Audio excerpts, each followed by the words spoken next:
ওই কবরের প্রত্যেকটা সেকেন্ড আমাদের জন্য ভয়ঙ্কর।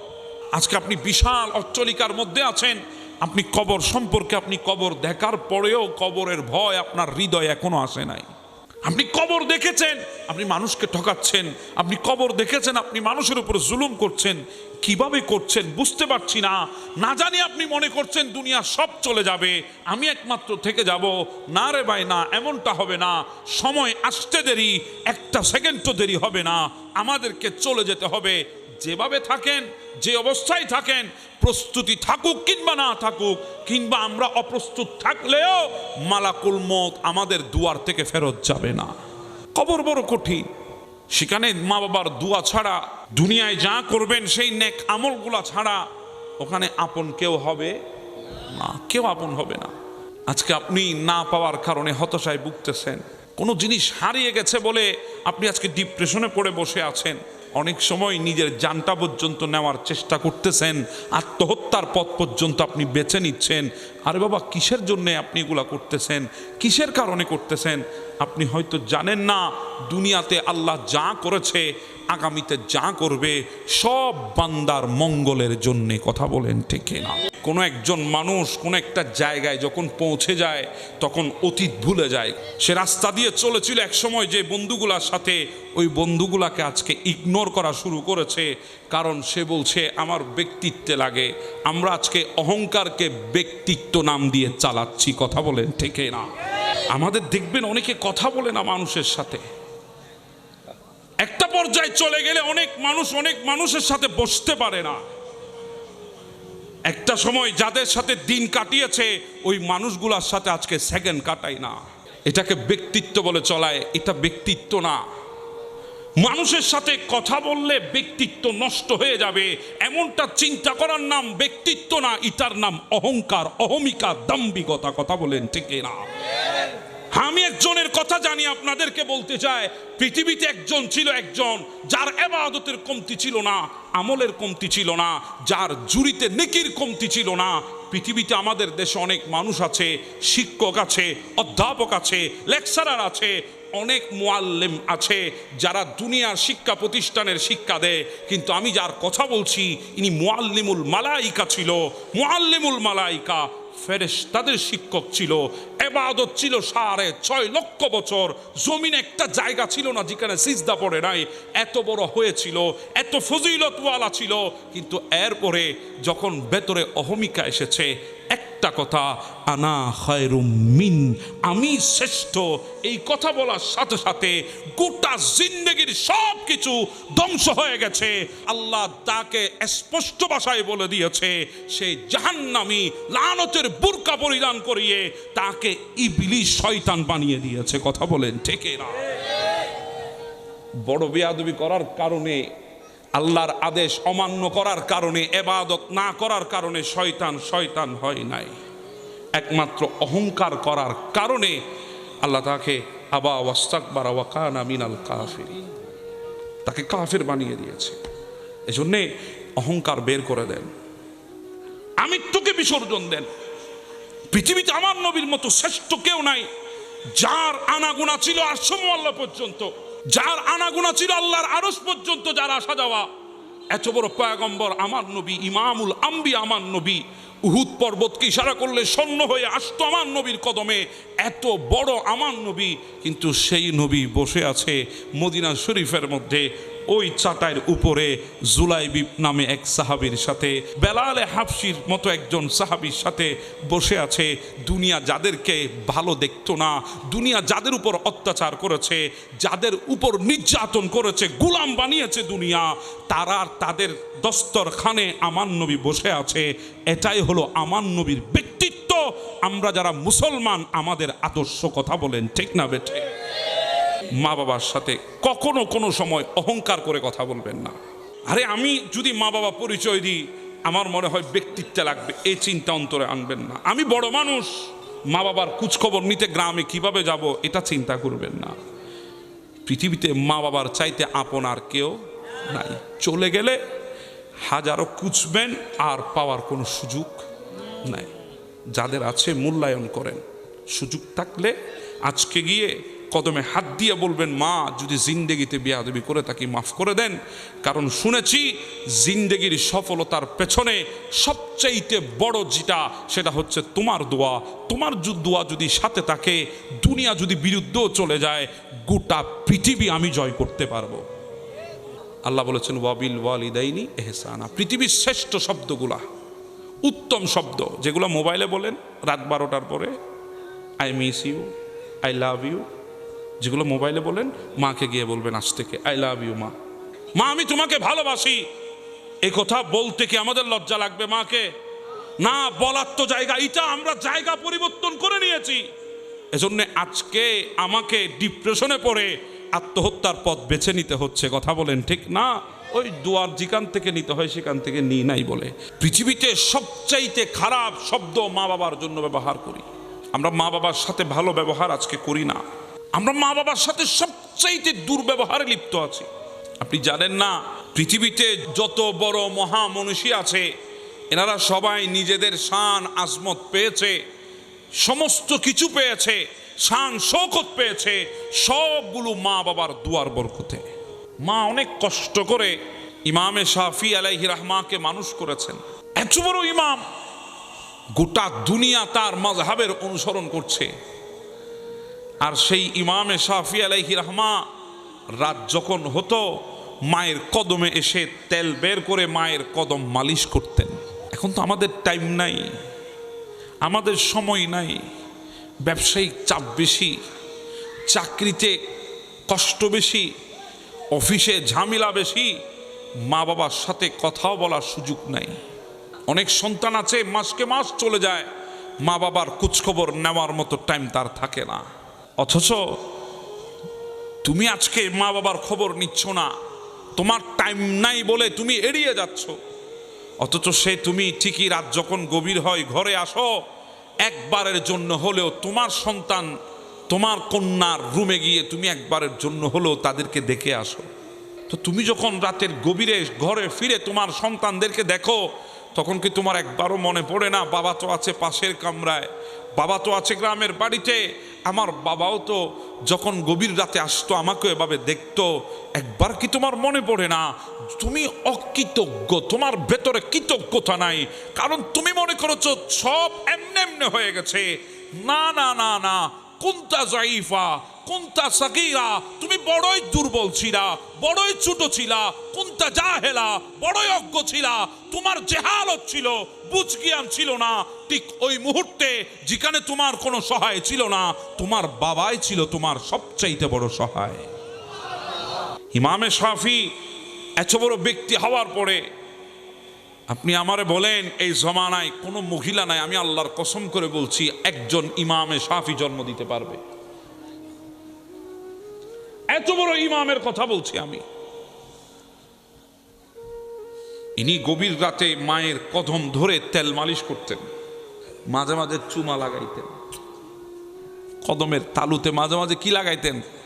মা হাসতো, মা হাসতো, জিজ্ঞাসা করতো বাবা কদমে চুমা লাগাও?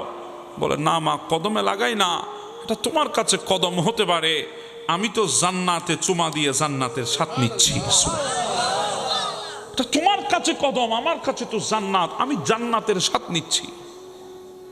আমি তোমার কদমে লাগাই না, আমি জান্নাতের স্বাদ নিতেছি। হ্যাঁ, পৃথিবীতে তো আরেকজন আছে, আমার নবীর কলিজার টুকরা আশেক, যার নাম ছিল ওয়াইজুল করনি।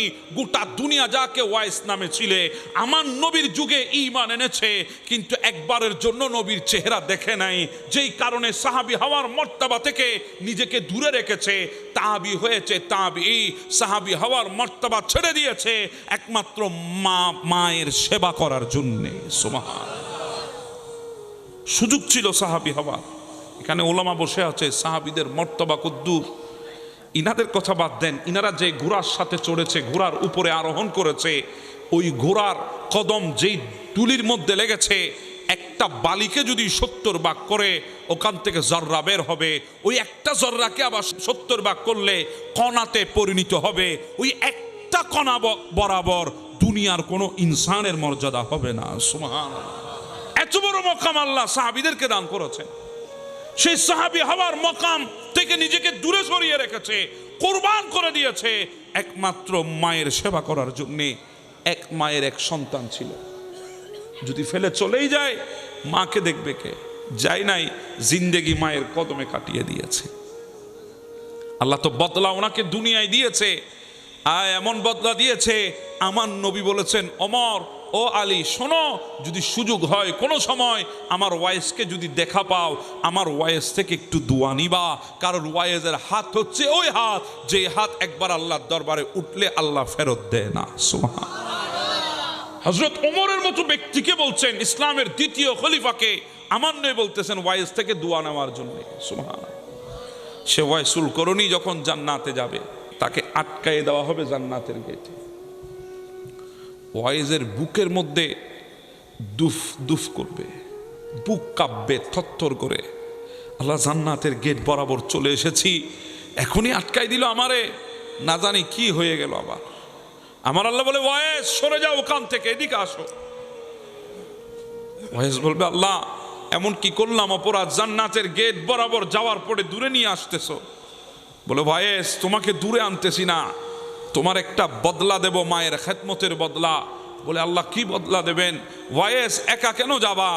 ওই জাহান্নামের দরজায় যারা দাঁড়িয়েছে জাহান্নামে যাওয়ার জন্য, একবার তোমার শাহাদাত আঙ্গুলখানা তাদের উপর একবার তুমি ইশারা করে দাও, তোমার আঙ্গুল যাদের উপরে পড়বে আমি আল্লাহ তাদেরকেও তোমার সাথে জান্নাতে ঢুকাইয়ে দেব।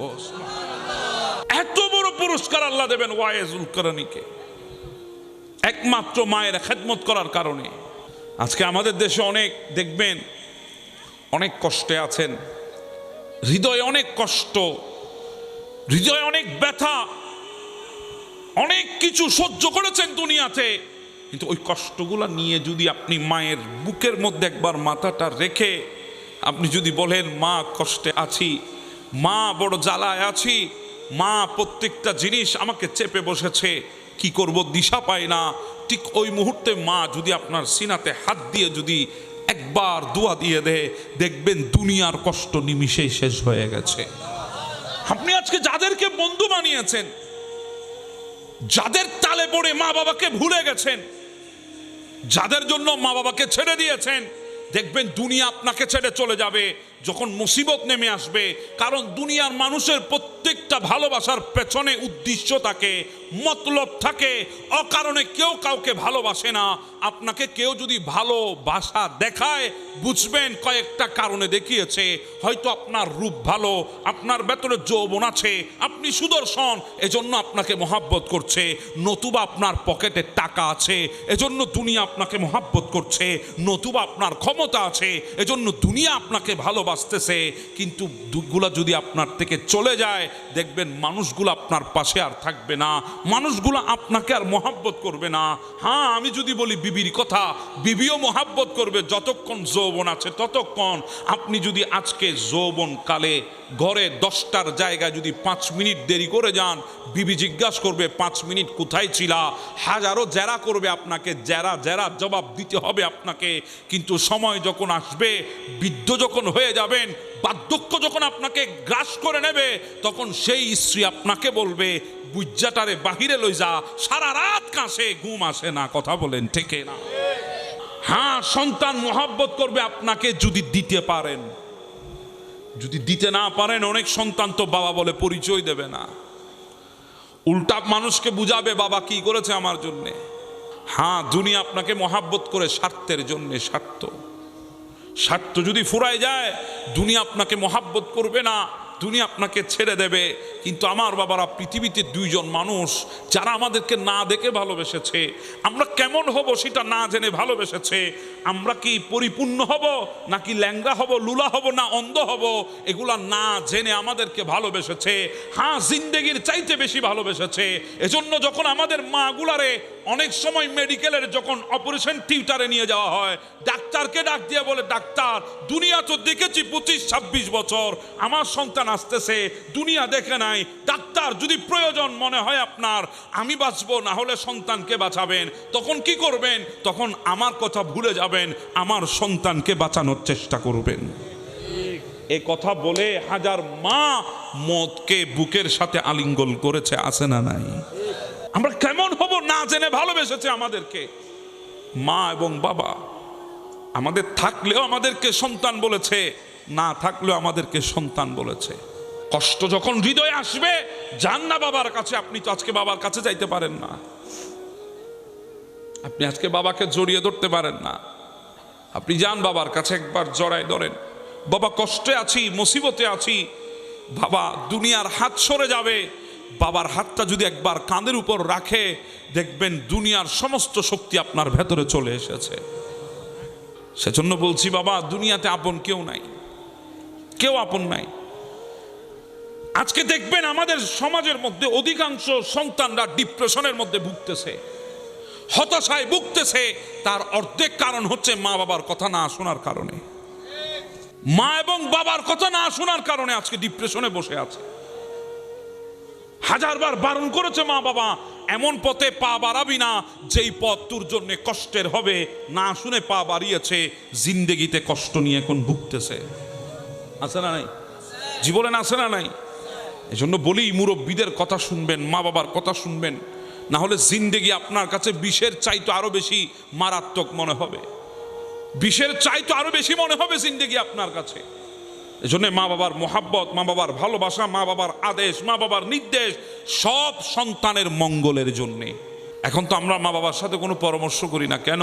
ওই বুড়ো হয়ে গেছে, কি বুঝবে? বুড়ো হয়ে গেছে, কি জানবে? বুড়ো হয়ে গেছে, আমাদেরকে কি বলবে, কি নসিহত করবে? এই জন্য আমরা বলি না, মা বাবার সাথে শেয়ার করি না। অথচ মা বাবার সাথে শেয়ার করলে আপনার হাজারো সমস্যার সমাধান আপনি মুহূর্তের মধ্যে পেয়ে যাবেন। মা বাবাকে কষ্ট দিয়ে দুনিয়া পাওয়া যাবে না, কারণ দুনিয়ার মধ্যে নতুন কিছু নাই, যা আছে সব পুরনো। আপনি দেখতেছেন, আগে টানেল ছিল, এখন টানেল হয়েছে নতুন। আগে আপনাদের রাস্তা ছিল একটা, এখন হয়েছে আপনার ডবল লাইন, নতুন। আপনার কাছে নতুন মনে হচ্ছে, কিন্তু দুনিয়ায় কিছু নতুন হচ্ছে না, সব পুরনো হয়েছে। এবার যদি বলেন হুজুর কিভাবে? আমার বাবাও বৃদ্ধ হয়ে গেছে, আমাকেও বৃদ্ধ হতে হবে। এটা তো আর নতুন না, এটা পুরানো। আমার বাবা আগে আমার দাদার সন্তান ছিল, এখন বাবা থেকে দাদা হয়ে গেছে। সময় আসতেছে, এখন আমরা বাবা হয়েছি, সামনে দাদা হয়ে যাব। হ্যাঁ, যেমনটা আমি তাদের সাথে করব, প্রস্তুত থাকেন, আপনিও তেমনটা ফিরে পাবেন। কারণ কর্মফল এর বিনিময় খুব ভয়ঙ্কর হয়। এজন্য আপনি যা করবেন তা ফেরত পাবেন। কর্ম করার আগে চিন্তা ভাবনা করেই করবেন। মনে রাখবেন, যেটা করতেছেন সেটা আপনার জন্য আসতেছে। একদিন আমাদেরকেও বার্ধক্য ধরবে, আমরাও বৃদ্ধ হয়ে যাব, সন্তানদের উপরে নির্ভর হয়ে যাব। আজকে যদি নিজে মা বাবাকে যদি মহাব্বত না দেখান, ভালোবাসা না দেখান, তাহলে আগামীতে আপনি পাওয়ার আশা কিভাবে রাখবেন? আল্লাহ পাক পৃথিবীর বুকে আমাদেরকে পাঠিয়েছেন দুইটা মাধ্যম দিয়ে, একটা বাবা আর একটা মা। এই দুইটা মাধ্যমে আল্লাহ আমাদেরকে দুনিয়ায় পাঠিয়েছেন। আল্লাহ আমাদেরকে রেখেছিলেন বাবার পৃষ্ঠে, আল্লাহ আমাদেরকে রেখেছেন মায়ের সিনার ভেতরে। জামাআতু ফি বাতনি উম্মিক, বাবার পৃষ্ঠ থেকে আমাদেরকে শুক্রাণু বানিয়েছে, মায়ের সিনা থেকে বের করে আমাদেরকে ডিম্বাণু বানিয়েছে। বেয়াদবি মাফ করবেন, নিকাহের মাধ্যমে মা বাবার মিলনে শুক্রাণু ডিম্বাণুতে গিয়ে যখন আঘাত করেছে, ওখান থেকে কুন্তা মা মাহিনা, এক ফুটা নাপাক পানি থেকে আল্লাহ আমাদেরকে অস্তিত্ব দান করেছেন। মায়ের গর্ভের ভেতরে আল্লাহ আমাদেরকে রেখেছেন। আমাদের শরীরে যদি বাড়তি কোনো অঙ্গ যদি হঠাৎ করে সৃষ্টি হয়, তখন আমরা সচরাচর সহ্য করতে পারি না, বরদাস্ত করতে পারি না। অনেক হায় হতাশ, অনেক ধরনের আমাদের ভেতরে আফসোস তৈরি হয়, রোগে অতিষ্ঠ হয়ে যায় আমরা, অনেক কিছু আমাদের মুখ দিয়ে আসে। কিন্তু দেখবেন, আমরা যখন মায়ের গর্ভে এসেছি, ফি সালাসাতিন যুলুমাত, আল্লাহ আমাদেরকে তিনটা অন্ধকার পর্দার ভেতরে আল্লাহ আমাদেরকে মায়ের গর্ভে রেখেছিলেন। ওই গর্ভে যখন এসেছি, 40টা দিনের মাথায় মাথায় আল্লাহ আমাদেরকে পরিবর্তন করেছেন। রক্তপিণ্ড থেকে সুম্মা মুদগা সুম্মা ইদামা, ওই রক্তপিণ্ড থেকে আল্লাহ আমাদেরকে আস্তে আস্তে করে অস্তিত্ব দান করেছেন। আল্লাহ আমাদের শরীরের হাড্ডি, শরীরের গোশত বানিয়েছেন। এইভাবে আল্লাহ 9টি মাসে আমাদেরকে পরিপূর্ণ করেছেন। গর্ভের ভেতরে মায়ের শরীরের অঙ্গ ফুলতে আছে, মায়ের শরীরের যেই পেট সেটা বড় হতে আছে, কিন্তু মা কখনো অস্থিরতা দেখায় নাই। মা এটাকে নিয়ামত হিসাবে আল্লাহ শুকর আদায় করেছে। এবার যদি বলি, আল্লাহর দয়া আমাদের উপরে হয়েছে। আম্মা সাবিলা ইয়াসির, এমন একটা রাস্তা দিয়ে আল্লাহ আমাদেরকে দুনিয়ায় এনেছেন, আপনারাই তো সব সময় বলেন ফি আমানিল্লাহ, আপনাকে আল্লাহর আমানের উপরে দিয়েছি, যাচ্ছেন অনেক দূরে, রাস্তা নিরাপদ হোক, আল্লাহ আপনার জন্য রাস্তাকে নিরাপদ করে দিক। কারণ রাস্তা যদি নিরাপদ না হয় আপনার গন্তব্যে আপনি পৌঁছাতে পারবেন না। হ্যাঁ হ্যাঁ, আল্লাহ আমাদেরকে পাঠিয়েছেন ওই গর্বের দুনিয়া থেকে আলমে দুনিয়ায় আমাদেরকে এনেছেন, এই পৃথিবীর মধ্যে এনেছেন একটা রাস্তা দিয়ে, মায়ের রাস্তা। বেয়াদবি মাফ করে দেবেন, এই জায়গায় গোটা পৃথিবীর বিজ্ঞান থেমে গেছে, এই জায়গায় গোটা পৃথিবীর চিন্তাশীলের চিন্তা থেমে গেছে, এই জায়গায় গোটা পৃথিবী স্তব্ধ হয়ে গেছে, এই জায়গার মধ্যে যুক্তিবাদীর যুক্তি থমকে গেছে। যে রাস্তা দিয়ে আল্লাহ আমাদেরকে এনেছে রাস্তাটা ছিল ছোট রাস্তা, কল্পনা করা যায় না। একটা 2 কেজির বাচ্চা, একটা 3 কেজির বাচ্চা, একটা 4 কেজি 200 গ্রামের বাচ্চা ওই রাস্তা দিয়ে বের হয় কিভাবে, চিন্তায় আসে না। রাস্তা তো ছোট ছিল। আল্লাহ বলে না না, রাস্তা ছোট, তোদের মনে হয় আম্মা সাবিলা ইয়াসির, সময় যখন হয়েছে আমি তোদেরকে ওই রাস্তা দিয়ে যাওয়ার জন্য ব্যবস্থা করে দিয়েছি। হ্যাঁ আমি ব্যবস্থা করেছি, কিন্তু তোর মা সহ্য করেছে।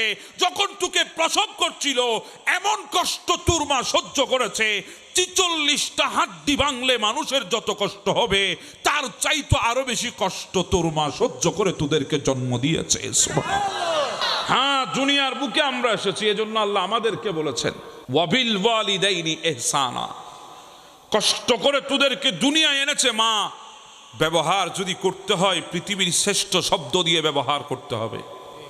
কথা যদি বলতে হয় পৃথিবীর সবচাইতে শ্রেষ্ঠ শব্দগুলো তোমাকে ব্যবহার করতে হবে। ওয়াবিল ওয়ালিদাইনি ইহসানা, উত্তম শব্দ ব্যবহার করতে হবে। এখন তো আমরা সবচেয়ে দামি শব্দগুলা রেস্টুরেন্টের ওয়েটারের সাথে ব্যবহার করি, অথচ মায়ের সাথে বাবার সাথে সবচেয়ে নিকৃষ্ট শব্দ, যেই শব্দ দিয়ে মানুষ রিক্সাওয়ালার সাথেও কথা বলে না, ওই শব্দ দিয়ে সন্তান মা বাবার সাথে কথা বলে। আল্লাহ বলছে ওয়া আম্মা সাবিলা ইয়াসির, কষ্ট করে জন্ম দিয়েছে যখন, তোকে ব্যবহার করতে হবে উত্তম ব্যবহার। ওয়াবিল ওয়ালিদাইনি ইহসানা, উত্তম শব্দমালা দিয়ে ব্যবহার করতে হবে, উত্তম শব্দ দিয়ে ব্যবহার করতে হবে। যেমন তেমন শব্দ দিয়ে ব্যবহার করা যাবে না, কারণ মাটা কে জানেন, বাবাটা কে জানেন। আল্লাহ তো বলেছে দুনিয়া শুনে রাখ, মা হচ্ছে এমন একজন মা, বাইনি ফুরসিন ওয়াজামিল লাবানান খালেসা, নিজের রক্তকে দুধ বানিয়ে তোমাদেরকে পান করিয়েছে। আর বাবা হলো সে যে রক্তকে ঘাম বানিয়ে তোমাদেরকে লালন পালন করেছে। অনেক সময় দেখবেন রাস্তা দিয়ে রিক্সাওয়ালা যায়, একজন একটা থাপ্পড় লাগাই দিয়েছে, অনেকজন তো আছে রিক্সাওয়ালা ড্রাইভারদের সাথে দুর্ব্যবহার করে, আসে না নাই? দেখবেন ওই রিক্সাওয়ালাটা থাপ্পড় খেয়েছে ভালো, আমরা যদি হতাম ওই কাজে আর জিন্দেগিতে দ্বিতীয়বার যেতাম না। কিন্তু ওই মানুষটা পরের দিন সকালবেলা আবার রিক্সা নিয়ে বের হয়। আপনি যদি জিজ্ঞাসা করেন এত অপমান এত লাঞ্ছনা সহ্য করে আবারও রিক্সা নিয়ে যাও, বলে কি করব, ঘরে তো বাচ্চা আছে, ওই সন্তানগুলার দিকে তাকাইতে পারি না, যদি আমি না যাই তাহলে সন্তানগুলার মুখে খাবার তুলে দেবে কে? হাজারো কষ্ট লাঞ্ছনা সহ্য করে যিনি নিজের ভেতরে দাফন করে দিয়ে সন্তানদের মুখে হাসি ফুটাতে পারে তার নাম হচ্ছে বাবা। কথা বলেন ঠিক না? এজন্য আল্লাহ বলেছেন ওয়াবিল ওয়ালিদাইনি ইহসানা, উত্তম ব্যবহার। রাসূল করিম সাল্লাল্লাহু আলাইহি ওয়াসাল্লামের কাছে একজন এসে জিজ্ঞাসা করেছে, হুজুর আইয়ুল আমালে আহাব্বু ইলাল্লাহ, আল্লাহর কাছে সবচেয়ে শ্রেষ্ঠ আমল কোনটি? আমার নবী বলছেন ক্বালা আস-সালাতু আলা ওয়াক্তিহা, সময় মতো নামাজ পড়া এটা আল্লাহর কাছে বেশি পছন্দের আমল। সুবহানাল্লাহ। ওয়াক্ত মোতাবেক গাফেলাতি না করা, ওয়াক্ত মোতাবেক ইবাদত বন্দেগী করে ফেলা, এটা আল্লাহর কাছে বেশি পছন্দের। এরপরে জিজ্ঞাসা করা হয়েছে সুম্মা আইয়ুন, ইয়া রাসূলুল্লাহ এরপরের আমল কি? আমার নবী বললেন ক্বালা সুম্মা বিররুল ওয়ালিদাইন, এরপরের আমল হচ্ছে যেটা আল্লাহর কাছে বেশি পছন্দ, সেটা হচ্ছে মা বাবার সাথে সদ্ব্যবহার করা। প্রথম হলো সময় মতো নামাজ পড়া, দ্বিতীয় হলো মা বাবার সাথে উত্তম ব্যবহার করা। আল্লাহ কোরআনে বলেছেন ওয়াবিল ওয়ালিদাইনি ইহসানা, উত্তম ব্যবহার করতে হবে। আমার নবী হাদিসে মুবারাকা বলছেন আল্লাহর সবচেয়ে পছন্দের আমল হচ্ছে আল্লাহর কাছে মা বাবার সাথে সদ্ব্যবহার করা। এবার চিন্তা করেন পৃথিবীর বুকে সদ্ব্যবহার করার জন্যে আল্লাহ পাক একটা জিনিস আমাদের কাছে স্পষ্ট করে দিয়েছে, সেই জিনিসটা হলো দুনিয়াতে যদি সদ্ব্যবহার করতেই হয় মা এবং বাবার সাথেই করা লাগবে। সাইয়েদেনা মূসা কালিমুল্লাহ আলাইহিস সালাম আল্লাহর জলিলুল কদরের একজন পয়গম্বর। কত বড় পয়গম্বর, যিনি জমিনে দাঁড়িয়ে ডাক দিলে আমার আল্লাহ উত্তর দিতে। কত বড় পয়গম্বর, যিনি সমুদ্রের মাঝখানে লাঠি দিয়ে ইদরিব বিআসাকা, লাঠি দিয়ে যদি পানির উপরে যদি আঘাত করত, সমুদ্রের উপরে যদি আঘাত করত, আল্লাহ ব্রিজ বানিয়ে দিতেন। কত বড় পয়গম্বর,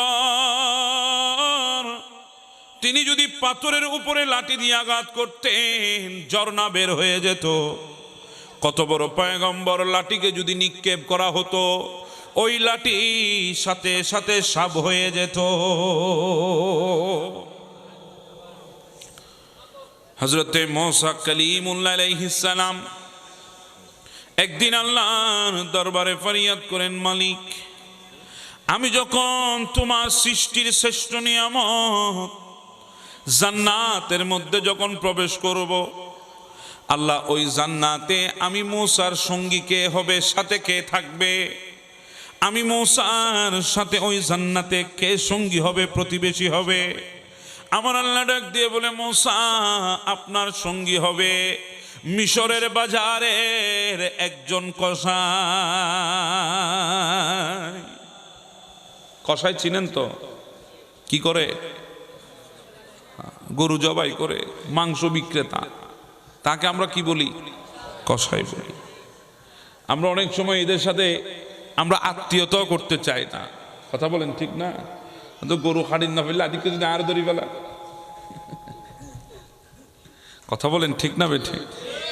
মূসা কালিমুল্লাহ আশ্চর্য হয়ে গেলেন, আল্লাহ আমি জলিলুল কদরের পয়গম্বর, উলিল আজমের বড় বড় 5 জন নবীর একজন নবী, বড় বড় 4 জন রসুলের একজন রসুল, বড় বড় 4টা কিতাবের একটা কিতাব আমার ভাগে। আমি এত বড় তোমার পয়গম্বর, আর আমার সঙ্গী হবে একজন কসাই। আল্লাহ এমন আমল কি তার আছে, এমন কি আছে তার কাছে, কোন আমল আছে যেই আমলের বিনিময় সে আমার জান্নাতের সঙ্গী হবে, প্রতিবেশী হবে? আল্লাহ সে ইবাদত করেছে কয় বছর, সে আল্লাহ আমল করেছে কয় বছর? আমার আল্লাহ বলে, মূসা সব তো আমি বলবো না, আপনি গিয়ে দেখেন না তার আমল কি আছে। আল্লাহর পয়গম্বর মূসা কালিমুল্লাহ আলাইহিস সালাম মিশরের বাজারের মধ্যে যায়, ফজরের পরে মিশরের বাজারে দাঁড়িয়ে থাকে। একজন কসাই দেখতে পায়, সে সকালবেলা ছাগল জবাই করেছে, বকরি জবাই করে মাংসগুলো দোকানে তুলবে। এর আগে ওই ছাগল থেকে বকরি থেকে ভালো ভালো কিছু মাংস কেটে সে আলাদা প্যাকেট করে রেখে দিয়েছে, আলাদা প্যাকেট করে রেখে দিয়েছে। আর বাকি মাংসগুলো সে বিক্রি শুরু করেছে। সারাদিন যায় বিক্রি করে, দিন গড়িয়ে সন্ধ্যাবেলা যখন বিক্রি শেষ হলো, দোকান বন্ধ করে ওই গোশতগুলা যেগুলা প্যাকেট করে আলাদা করে রেখেছিল ওই গোশতগুলা সাথে নিয়ে রওনা হলেন। প্রতিমধ্যেই মূসা কালিমুল্লাহ ছদ্মবেশ নিলেন, সামনে এসে দাঁড়িয়ে বলে, আল্লাহর বান্দা আমি মুসাফির মানুষ, আজকের রাতে একটু তোমার মেহমান হতে পারবো কিনা বলো? ওই আল্লাহর বান্দা ডাক দিয়ে বলে, কেন নয়, অবশ্যই অবশ্যই আপনি আমার ঘরের মেহমান হতে পারবেন, সমস্যা নাই, চলেন আমি আপনাকে আমার মেহমান হিসাবে কবুল করেছি। আল্লাহর নবী মূসা কালিমুল্লাহ গেলেন। যুবক মূসা কালিমুল্লাহকে ওই সামনের কামরার মধ্যে বসালেন, রুমে ভেতরে, রুমের ভেতরে মূসা কালিমুল্লাহ ঢুকলেন, ঘরের ভেতরে ঢুকলেন। মূসা কালিমুল্লাহকে বসিয়ে ওই যুবক ঘরের ভেতরে যখন যায়, ওই গোশতগুলা সে রান্না শুরু করে, রুটি বানানো শুরু করে, মুসা কালিমুল্লাহ বলে, আমি সবগুলা বাহিরে বসে বসে তাকিয়ে আছি, দেখে আছি। সে রুটি বানায়, গোশত রান্না করলো। এরপরে কিছু গোশত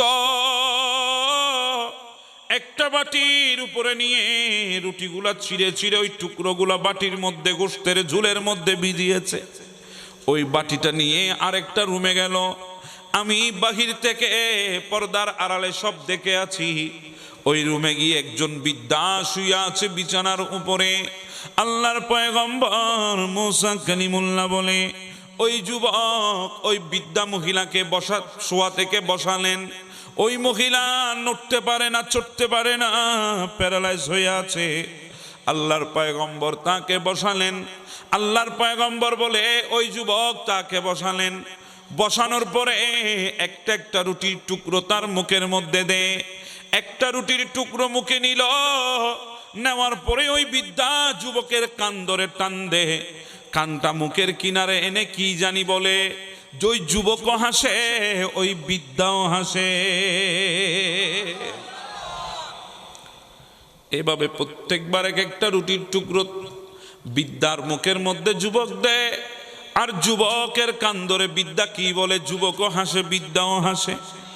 যখন এইভাবে শেষ করে খাবার, ওই যুবক এবার দুইটা বাটিতে গোশত নিয়ে আমার সামনে আসলেন। হুজুর আসুন এবার আমরা বসে বিসমিল্লাহ বলি। তখন মুসা কালিমুল্লাহ ডাক দিয়ে বলে, যুবক রে, খাবো পরে আগে একটা কথা জিজ্ঞাসা করতে চাই। রোমের ভেতরে দেখলাম এক বৃদ্ধা শুয়ে আছে, নড়তে পারে না, চড়তে পারে না। সে কে? বলে, হুজুর সে আর কেউ নয়, সে আমার গর্ভধারিণী মা। হুজুর আমার মা বৃদ্ধ হয়ে প্যারালাইজ হয়ে বিছানা বন্দী হয়ে গেছে। হাঁটতে পারে না, চলতে পারে না, ফিরতে পারে না। আমার মা বিছানার মধ্যে শুয়ে থাকে। আমি প্রত্যেক দিন বকরি জবাই করার পরে ভালো কিছু মাংস আগে ভাগে বকরি থেকে নিয়ে মায়ের জন্য রেখে দিই। সন্ধ্যাবেলা এসে এগুলা রান্না করে আমার মাকে খাওয়াই। আর প্রত্যেক দিন আমার মা এগুলা খায়। আল্লাহর পয়গম্বর ডাক দিয়ে বলে, যুবক রে, এখন প্রশ্ন করতে চাই আরেকটা। বলে, হুজুর বলেন না, কি প্রশ্ন? বলে, এক একটা রুটির লুকমা তোমার মায়ের মুখের মধ্যে দাও। আর তোমার মা তোমার কান ধরে কি বলে? তুমি হাসো, তোমার মাও হাসে, কারণ কি? তখন ওই যুবক ডাক দিয়ে বলে, হুজুর আমি যখন আমার মাকে রুটির টুকরো খাওয়াই, আমার মা যখন আমার কান ধরে বলে, বাবা আমি আল্লাহর দরবারে দোয়া করি, আমার আল্লাহ তোমাকে জান্নাতে মুসা কালিমুল্লাহর সঙ্গী বানিয়ে দি।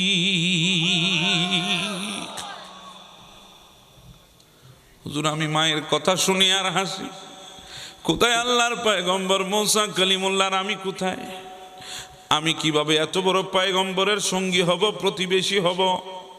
এত বড় পয়গম্বরের সাথে কেমনে আমি জান্নাতে যাব? আমি একজন কসাই মানুষ, এই জন্য আমি হাসতেছি। তখন মুসা কালিমুল্লাহ নেকাব তুলে দিলেন। যুবক আমার দিকে তাকাও। আমি আল্লাহর পয়গম্বর মুসা কালিমুল্লাহ, আমি আজকে জিজ্ঞাসা করেছি আমার মালিককে, জান্নাতে আমার সঙ্গী কে হবে? আমার মালিক বলেছে একজন কসাই হবে। আমি জিজ্ঞাসা করেছি এমন কি তার আমল, তার নামাজ কত, আমল কত? এসে দেখি কোনো ইবাদত বন্দেগী তো দেখি নাই, শুধু একটা আমল দেখেছি, মায়ের মোহাব্বত। তোমার দিলের মধ্যে মায়ের প্রতি তাজিম দেখেছি। যুবক তুমি বলো কিভাবে সম্ভব? তোমার মা যখন বলে দিয়েছে তুমি মুসা কালিমুল্লাহর সঙ্গী হবা, আমার আল্লাহ কবুল করে ফেলেছে।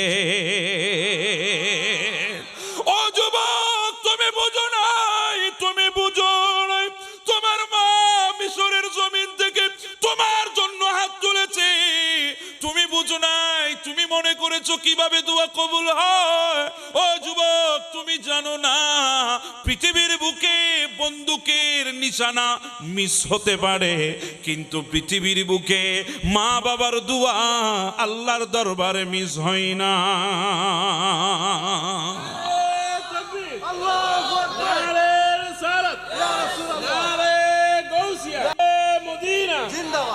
এজন্যে আমার নবী বলেন রিদাল রাব্বি ওয়া রিদাল ওয়ালিদাই, পৃথিবীর বুকে যদি আল্লাহকে রাজি করতে চাও রাজি করো মা বাবাকে। যদি মা বাবা রাজি হয়ে যায় দুনিয়ার বুকে রাজি হয়ে যায় কে? এখন তো আমরা সেই মাকে কষ্ট দিই, কথা বলেন ঠিক না? আমরা সেই মাকে আঘাত করি, আমরা সেই মায়ের দিলটা আমরা জর্জরিত করে দিই। পৃথিবীতে সবচাইতে খারাপ শব্দ মা বাবার জন্য ব্যবহার করি, আছে না নাই? কষ্ট হচ্ছে আপনাদের? আমরা মা বাবার সাথে ভালো ব্যবহার আজকে করি না। আমরা মা বাবার সাথে সবচাইতে দুর্ব্যবহারে লিপ্ত আছি। আপনি জানেন না পৃথিবীতে যত বড় মহামনীষী আছে এনারা সবাই নিজেদের শান আজমত পেয়েছে, সমস্ত কিছু পেয়েছে, শান শৌকত পেয়েছে, সবগুলো মা বাবার দুয়ার বরকতে। আমি একজনের কথা বলি, নাম হচ্ছে ইমামে শাফি আলাইহি রাহমা। শাফি মাযহাবের ইমাম, কত বড় ইমাম একবার চিন্তা করেন। যাকে গোটা দুনিয়া ইলমুল ফিকহ হিসাবে চিনত, যিনি 17 বছর বয়সে মাসালা মাসাইলের ফতোয়া দেওয়া আরম্ভ করেছে, 7 বছর বয়সে কোরআনের হাফেজ হয়েছে, 2 বছর বয়সে বাবা মারা গেছে। মা অনেক কষ্ট করে ইমামে শাফি আলাইহি রাহমাকে মানুষ করেছেন, কোরআনের হাফেজ বানিয়েছেন। এত বড় ইমাম, গোটা দুনিয়া তার মাযহাবের অনুসরণ করছে। আর সেই ইমামে শাফি আলাইহি রাহমা রাত যখন হতো মায়ের কদমে এসে তেল বের করে মায়ের কদম মালিশ করতেন। সুবহানাল্লাহ বলবেন না? মায়ের কদম কি করতেন? এখন তো আমাদের টাইম নাই, আমাদের সময় নাই, ব্যবসায়িক চাপ বেশি, চাকরিতে কষ্ট বেশি, অফিসে ঝামেলা বেশি, মা বাবার সাথে কথাও বলার সুযোগ নাই। কথা বলেন না? আমি কি ভুল বলতেছি? অনেক সন্তান আছে মাসকে মাস চলে যায়, মা বাবার খোঁজখবর নেওয়ার মতো টাইম তার থাকে না, আছে না নাই? অথচ তুমি আজকে মা বাবার খবর নিচ্ছ না, তোমার টাইম নাই বলে তুমি এড়িয়ে যাচ্ছ। অথচ তুমি ঠিকই রাত যখন গভীর হয় ঘরে আসো, একবারের জন্য হলেও তোমার সন্তান তোমার কন্যার রুমে গিয়ে তুমি একবারের জন্য হলেও তাদেরকে দেখে আসো। কথা বলেন ঠিক না? তো তুমি যখন রাতের গভীরে ঘরে ফিরে তোমার সন্তানদেরকে দেখো, তখন কি তোমার একবারও মনে পড়ে না বাবা তো আছে পাশের কামরায়, বাবা তো আছে গ্রামের বাড়িতে, আমার বাবাও তো যখন গভীর রাতে আসতো আমাকে এভাবে দেখতো, একবার কি তোমার মনে পড়ে না? তুমি অকৃতজ্ঞ, তোমার ভেতরে কৃতজ্ঞতা নাই, কারণ তুমি মনে করেছো সব এমনি এমনি হয়ে গেছে। না না না না, কুনতা যায়ীফা কুনতা সাগীরা, তুমি বড়ই দুর্বল ছিলা, বড়ই ছোট ছিলা, কুনতা জাহেলা, বড়ই অজ্ঞ ছিলা, তোমার জাহালত ছিল, বুঝ জ্ঞান ছিল না। ঠিক ওই মুহূর্তে যেখানে তোমার কোনো সহায় ছিল না, তোমার বাবাই ছিল তোমার সবচাইতে বড় সহায়। কথা বলেন না ভাই? ঠিক না ভাই? ঠিক। নিজের সন্তানদের বেলায় ঠিকই সময় আছে, মা বাবার বেলায় সময়। উচিত তো ছিল মা বাবাকে দেখা। ইমামে শাফি এত বড় ব্যক্তি হওয়ার পরে আপনি আমারে বলেন এই জমানায় কোনো মহিলা নাই, আমি আল্লাহর কসম করে বলছি, একজন ইমামে শাফি জন্ম দিতে পারবে? এত বড় ইমামের কথা বলছি আমি। ইনি গভীর রাতে মায়ের কদম ধরে তেল মালিশ করতেন। কদমে কি করতেন? তেল মালিশ করতেন। মাঝে মাঝে চুমা লাগাইতেন, কদমের তালুতে মাঝে মাঝে কি লাগাইতেন? মা হাসতো, মা হাসতো, জিজ্ঞাসা করতো বাবা কদমে চুমা লাগাও? বলে না মা, কদমে লাগাই না, এটা তোমার কাছে কদম হতে পারে, আমি তো জান্নাতে চুমা দিয়ে জান্নাতের স্বাদ নিচ্ছি। তোমার কাছে কদম, আমার কাছে তো জান্নাত, আমি জান্নাতের স্বাদ নিচ্ছি। আমি তোমার কদমে লাগাই না, আমি জান্নাতের স্বাদ নিতেছি। হ্যাঁ, পৃথিবীতে তো আরেকজন আছে, আমার নবীর কলিজার টুকরা আশেক, যার নাম ছিল ওয়াইজুল করণী। গোটা দুনিয়া যাকে ওয়াইস নামে ছিলে, আমার নবীর যুগে ঈমান এনেছে, কিন্তু একবারের জন্য নবীর চেহারা দেখে নাই, যেই কারণে সাহাবী হওয়ার মর্তবা থেকে নিজেকে দূরে রেখেছে। তাবি হয়েছে তাবি, সাহাবী হওয়ার মর্তবা ছেড়ে দিয়েছে একমাত্র মায়ের সেবা করার জন্য। সুবহানাল্লাহ।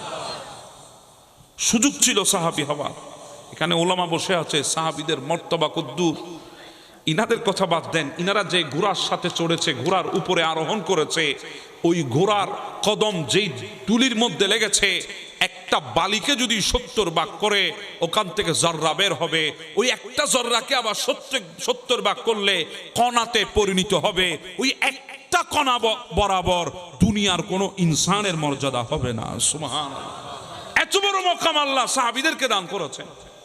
সেই সাহাবী হওয়ার মকাম থেকে নিজেকে দূরে সরিয়ে রেখেছে, কুরবান করে দিয়েছে একমাত্র মায়ের সেবা করার জন্য। এক মায়ের এক সন্তান ছিল, যদি ফেলে চলেই যায় মাকে দেখবে কে? যায় নাই, জিন্দেগি মায়ের কদমে কাটিয়ে দিয়েছে। আল্লাহ তো বদলা ওনাকে দুনিয়ায় দিয়েছে, এমন বদলা দিয়েছে। আমার নবী বলেছেন, ওমর ও আলী শোনো, যদি সুযোগ হয় কোনো সময় আমার ওয়াইসকে যদি দেখা পাও, আমার ওয়াইস থেকে একটু দোয়া নিবা, কারণ ওয়াইসের হাত হচ্ছে ওই হাত যে হাত একবার আল্লাহর দরবারে উঠলে আল্লাহ ফেরত দেয় না। সুবহানাল্লাহ। হযরত ওমরের মতো ব্যক্তিকে বলছেন, ইসলামের দ্বিতীয় খলিফাকে আমার নবী বলতেছেন ওয়াইস থেকে দোয়া নেওয়ার জন্য। সুবহানাল্লাহ। সে ওয়াইসুল করণী যখন জান্নাতে যাবে, অসুবিধা হয় আপনাদের? জান্নাতে যখন যাবে তাকে আটকায়ে দেওয়া হবে জান্নাতের গেটে। ওয়াইজের বুকের মধ্যে দুফ দুফ করবে, বুক কাঁপবে থরথর করে। আল্লাহ, জান্নাতের গেট বরাবর চলে এসেছি, এখনই আটকাই দিল আমারে, না জানি কি হয়ে গেল আবার। আমার আল্লাহ বলে, ওয়াইজ সরে যাও ওখান থেকে, এদিকে আসো। ওয়াইজ বলবে, আল্লাহ এমন কি করলাম অপরাধ, জান্নাতের গেট বরাবর যাওয়ার পরে দূরে নিয়ে আসতেছো? বলে, ওয়াইস তোমাকে দূরে আনতেছি না, তোমার একটা বদলা দেব, মায়ের খেদমতের বদলা। বলে, আল্লাহ কি বদলা দেবেন? ওয়াইস একা কেন যাবা? ওই জাহান্নামের দরজায় যারা দাঁড়িয়েছে জাহান্নামে যাওয়ার জন্য, একবার তোমার শাহাদাত আঙ্গুলখানা তাদের উপর একবার তুমি ইশারা করে দাও। তোমার আঙ্গুল যাদের উপরে পড়বে আমি আল্লাহ তাদেরকেও তোমার সাথে জান্নাতে ঢুকিয়ে দেব।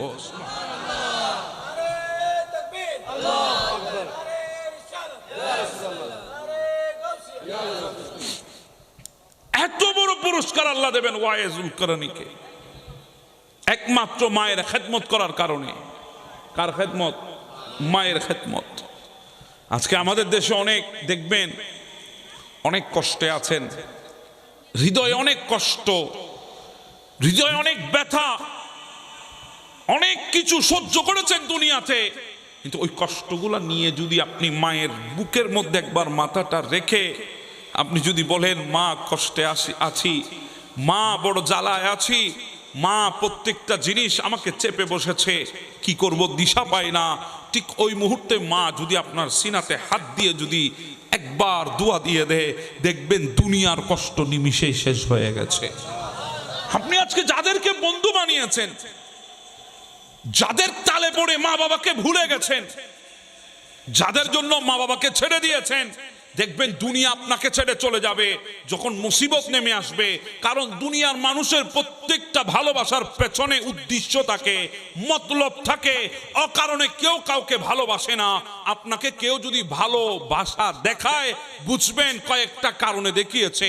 হয়তো আপনার রূপ ভালো, আপনার ভেতরে যৌবন আছে, আপনি সুদর্শন, এজন্য আপনাকে মহাব্বত করছে। নতুবা আপনার পকেটে টাকা আছে, এজন্য দুনিয়া আপনাকে মহাব্বত করছে। নতুবা আপনার ক্ষমতা ক্ষমতা আছে, এজন্য দুনিয়া আপনাকে ভালোবাসতেছে। কিন্তু দুঃখগুলা যদি আপনার থেকে চলে যায়, দেখবেন মানুষগুলো আপনার পাশে আর থাকবে না, মানুষগুলো আপনাকে আর মহাব্বত করবে না। হ্যাঁ, আমি যদি বলি বিবির কথা, বিবিও মহাব্বত করবে যতক্ষণ যৌবন আছে ততক্ষণ। আপনি যদি আজকে যৌবন কালে ঘরে 10টার জায়গায় যদি 5 মিনিট দেরি করে যান, বিবি জিজ্ঞাসা করবে 5 মিনিট কোথায় ছিলা, হাজারো জেরা করবে আপনাকে, জেরা জেরা জবাব দিতে হবে আপনাকে। কিন্তু সময় যখন আসবে, বৃদ্ধ যখন হয়ে যাবেন, বার্ধক্য যখন আপনাকে গ্রাস করে নেবে, তখন সেই স্ত্রী আপনাকে বলবে বুজ্জাটারে বাহিরে লই যা, সারা রাত কাশে ঘুম আসে না। কথা বলেন ঠিক না? তখন আপনার খাট হবে রুমের বাহিরে, স্ত্রীও আপনাকে আর রুমের ভেতরে রাখবে না। আছে না নাই?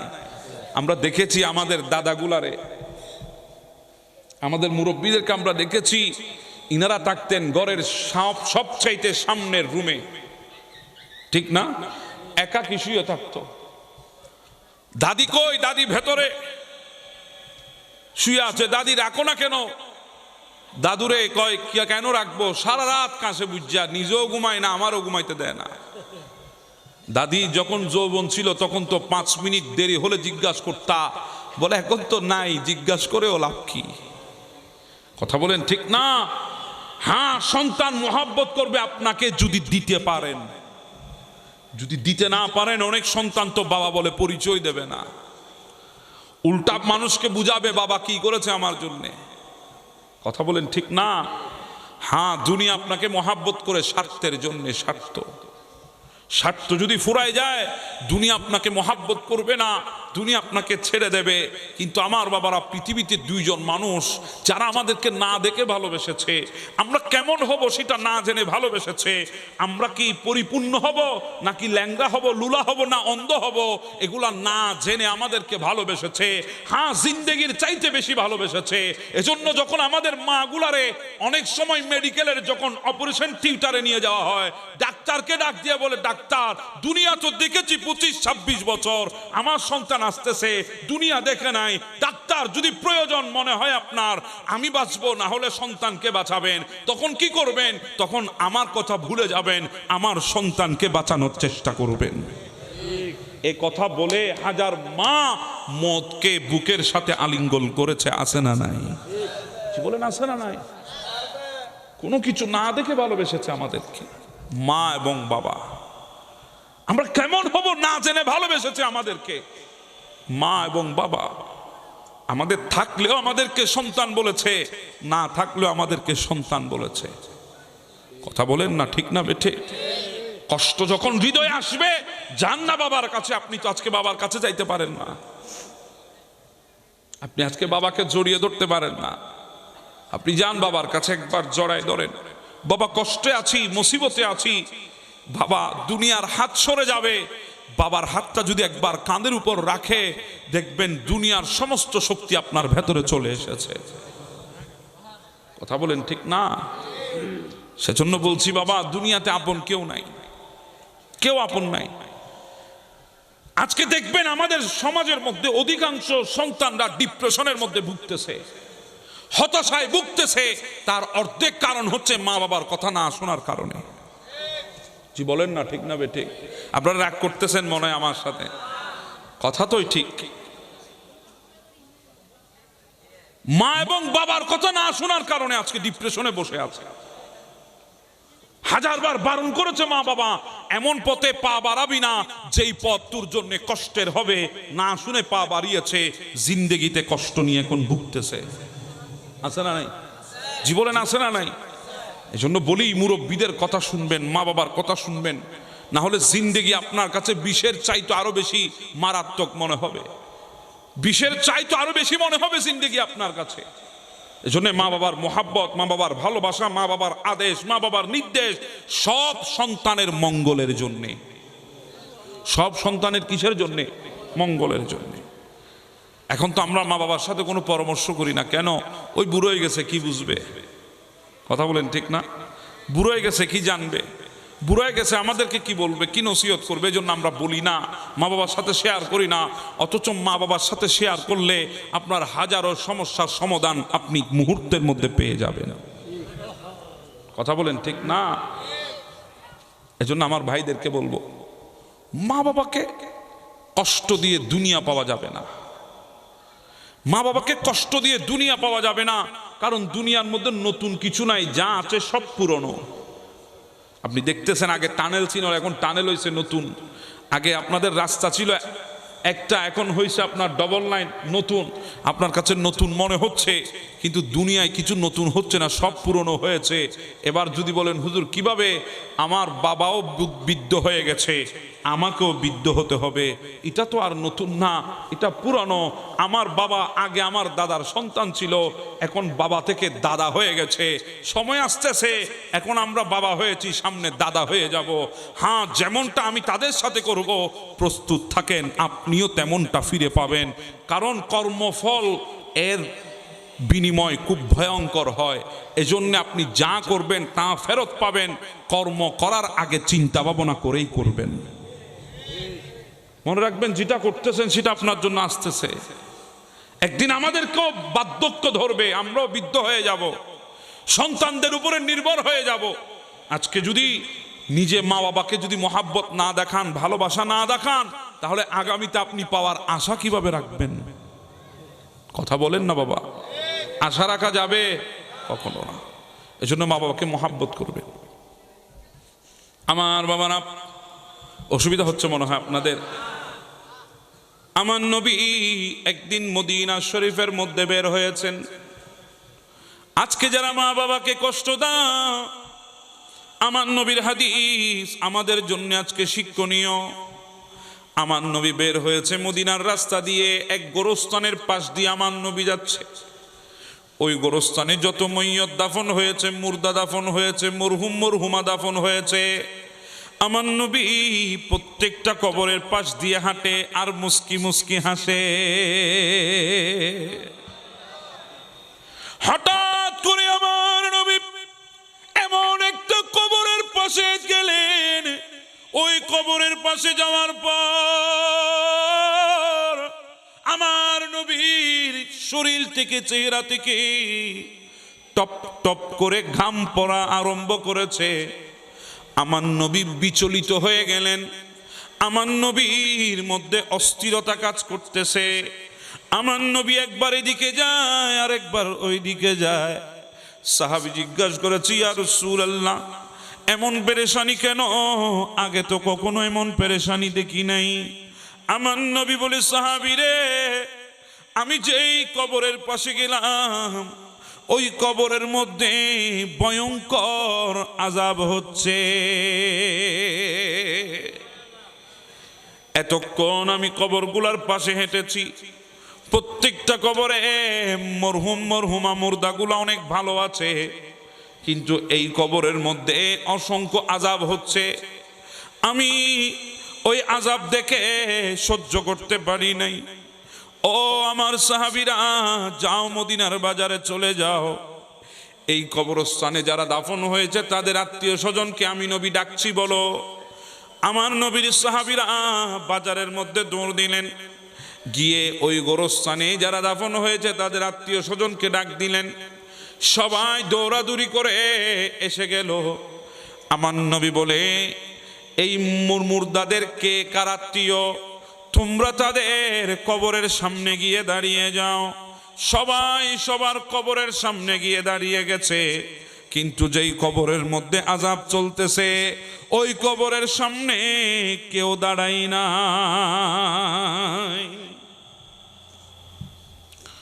আমার নবী বলে, এই কবরের কেউ আসে নাই, কোনো আত্মীয় স্বজন, মা বাবা ভাই বোন কেউ আসে নাই? বলে, না, এই কবরের তো কেউ আসে নাই। আমার নবী আবার সাহাবীদেরকে বললেন, যাও একটু আবার জোরে সুরে এলান করো, একটা কবর আছে, ওই কবরের একজন আত্মীয় লাগবে, আত্মীয় কেউ আছে, স্বজন কে আছে দেখো। সাহাবীরা যাবে, দেখতেছে একজন বৃদ্ধা মহিলা লাঠির উপর ভর দিয়ে দিয়ে আসতেছেন। আমার নবীকে সালাম দিলেন। আমার নবী বললেন, মা, আপনি এত রাতে কেন আসলেন? বলি, ইয়া রাসূলুল্লাহ, আপনি তো আমাকে ডাকা পাঠিয়েছেন, বলেছেন এই গোরস্থানে যারা দাফন হয়েছে তাদের আত্মীয় স্বজনকে আসার জন্যে। এই জন্যে আমি এসেছি। বলে আপনি কি এই কবরের কে? এই কবরে যে শাহিদ ওইটা আপনার কে হয়? বলে এই কবরে যে শুয়ে আছে সে আমার নারী ছেড়া দন, আমার সন্তান। মা এটা আপনার সন্তান? বলে হ্যাঁ এটা আমার সন্তান। হুজুর কেন রেখেছেন সেটা বলেন না। বলে এই কবরের মধ্যে বেশি আযাব হচ্ছে। মা আপনার সন্তান আপনার সাথে কোনো বেয়াদবি করেছে কিনা বলেন, যদি করে থাকে তাকে মাফ করে দেন। তখন মা বলে না না আমি তাকে মাফ করব না। আমার নবী বলে মা এ কথা কেন বললেন? পৃথিবীর বুকে যত অপরাধ করুক মা কোনোদিন সন্তানের সাথে এমন ব্যবহার করতে পারে না। মা আপনি কেন করতেছেন? আপনি তাকে ক্ষমা করে দেন। আপনার সন্তানের কবরের মধ্যে আযাব হচ্ছে। আমার নবীর কথা শুনে বিদ্যা বলে নবী গো আমাকে ক্ষমা করে দেন। আপনি যদি আমাকে বলেন জানটা বের করে আপনার হাতে তুলে দিতে হবে, আমি রাজি হয়ে যাব, আমি আমার জান আপনার হাতে তুলে দেব, কিন্তু সন্তানকে ক্ষমা করব না।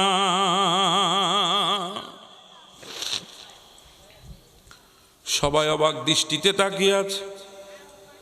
মা এমন আচরণ কেন করতেছেন কেউ বুঝতেছে না। আমার নবী বলে মা সন্তান কি অপরাধ করেছে আমাকে বলেন। বলি ইয়া রাসূলুল্লাহ সে যখন ছোট ছিল তার বাবা দুনিয়া থেকে চলে গেছে। আমার পরিবার পরিজন আমাকে দ্বিতীয় বিবাহ করার জন্য অনেক প্রেসার দিয়েছে। হুজুর আমি দ্বিতীয় স্বামী কবুল করি নাই আমার সন্তানের অবহেলা হবে বলে। আমার সন্তানের যদি অযত্ন হয়, ওই স্বামী যদি আমার সন্তানকে মেনে না আনে, সন্তানকে যদি কষ্ট দেয়, সেজন্য আমি দ্বিতীয় কোনো বিয়ে বসি নাই।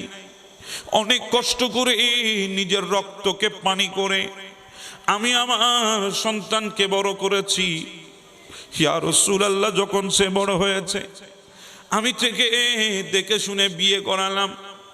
বউ যখন ঘরে আসলো নতুন বউ পেয়ে সে আমাকে ভুলে গেছে, আমাকে ইগনোর করা আরম্ভ করেছে, অবহেলা করা আরম্ভ করেছে।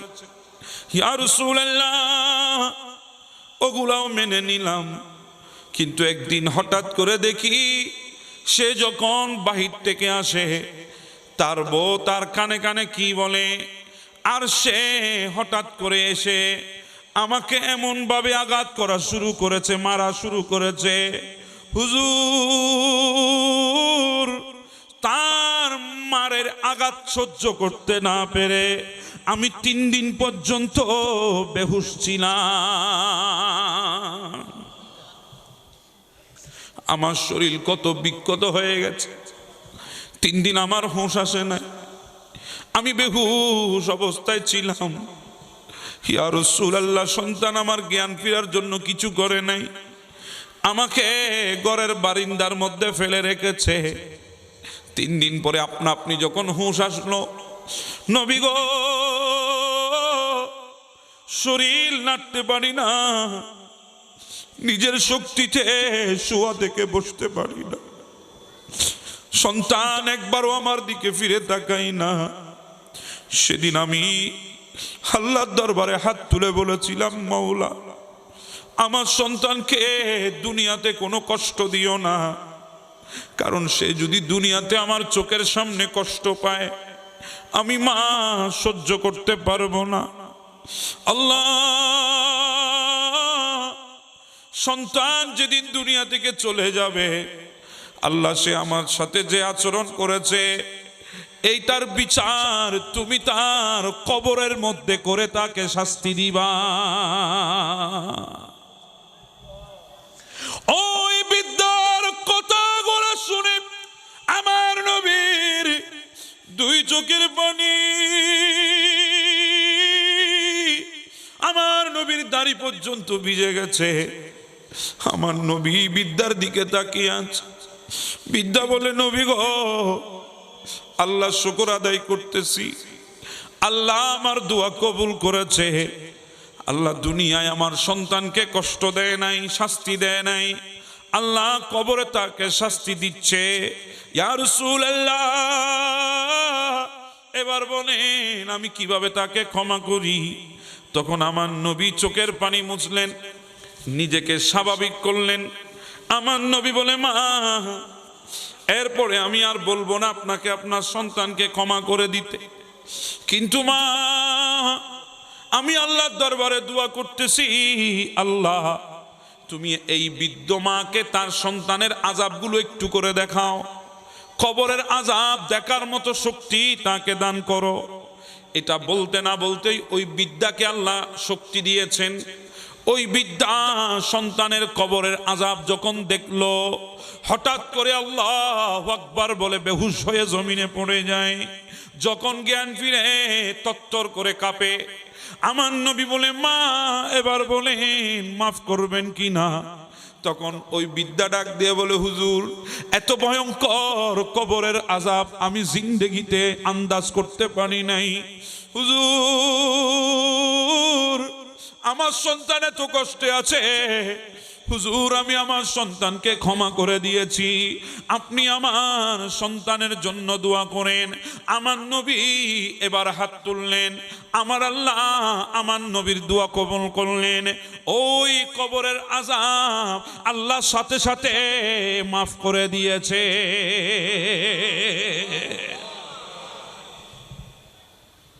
এবার চিন্তা করেন, যেতে তো একদিন আমাদেরকে হবে দুনিয়া থেকে। মায়ের কলিজায় আঘাত দিচ্ছি, মা যদি একবার বলে, আল্লাহ তুমি তার বিচার করিও, আমাদের অবস্থা কেমন হবে চিন্তা করেন। এজন্য বলছি, আল্লাহর ওয়াস্তে মা বাবাকে কষ্ট দেবেন না। যদি কষ্ট দিয়ে থাকেন, আজকে গিয়ে মা বাবার কদম ধরে বলবেন, মা মাফ করে দাও, বাবা মাফ করে দাও। হ্যাঁ, মা বাবা মাফ না করে থাকতে পারবে না, আপনি মাফ চেয়ে নেন। কারণ ওই কবর ভয়ঙ্কর আমাদের জন্য, ওই কবরের প্রত্যেকটা সেকেন্ড আমাদের জন্য ভয়ঙ্কর। আমরা বুঝতেছি না, আমাদের আন্দাজ হচ্ছে না।